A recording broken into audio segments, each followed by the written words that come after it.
Hello សួស្តីទៅកាន់បងប្អូនម្ដងទៀតបាទហើយបើទៅពី admin ខាន់ចេញវីដេអូយូរនឹកបងប្អូនដល់ហើយបងប្អូនគ្នាបាទហើយមួយរយៈនេះ admin រវល់បាទវីដេអូថតរួចអត់ដែលទៅកាត់ផុសទេដោយសារតែ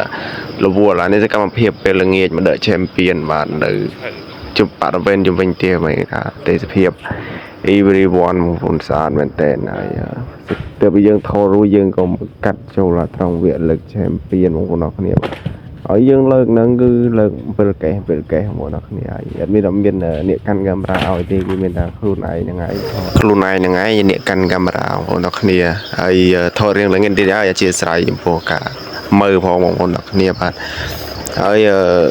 អាហ្នឹងគឺយើងដេកទៅលក់ដោយសារតែមួយគាត់ប្រទឿនហើយ admin ក៏ប្រទឿនលើកដែរបងប្អូនអ្នកគ្នាបាទថតក៏មិនសូវជាបានពេញប្រហែលទេបាទហ្នឹងហើយ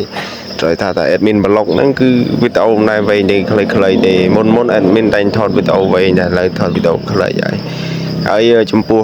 ការធ្វើវីដេអូហ្នឹងគឺ admin អត់ដែរសូវប្រសពថតនឹងគេទេតែចេះតែរៀនថតចែកជូនបងប្អូនមើលហើយចំពោះការនិយាយសលេងរៀងផ្ដាសាយបងប្អូនអ្នកគ្នាបាទហើយ admin រៀងផ្ដាសាយហ្នឹងហើយត្រូវទឹកភ្លីងមករយៈធំដោយសារតែរវល់ក្នុងការមឿនបងប្អូនគ្នាមើលថែសារមឿនណាក៏រៀងកងល់បាទអាសាយតែមិនធ្វើទេ admin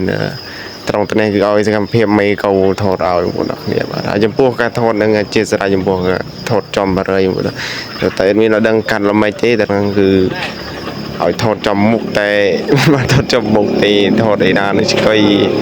មានលើកដាក់វីដេអូហ្នឹងយើងក៏កាត់ដល់វគ្គដែលយើងអូសចេញហើយបងប្អូនគ្នាហើយវីដេអូហ្នឹងគឺមានតែប៉ុណ្្នឹងឯងបាទបងប្អូនស្រឡាញ់ admin កុំភ្លេចជួយចុច like subscriber channel នេះ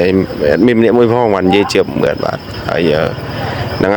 ហើយខែនេះគឺ admin រវល់អត់ទៅបានចេញវីដេអូទេតែចាំមើលខែក្រោយអាចតំណែងអគុណបងប្អូន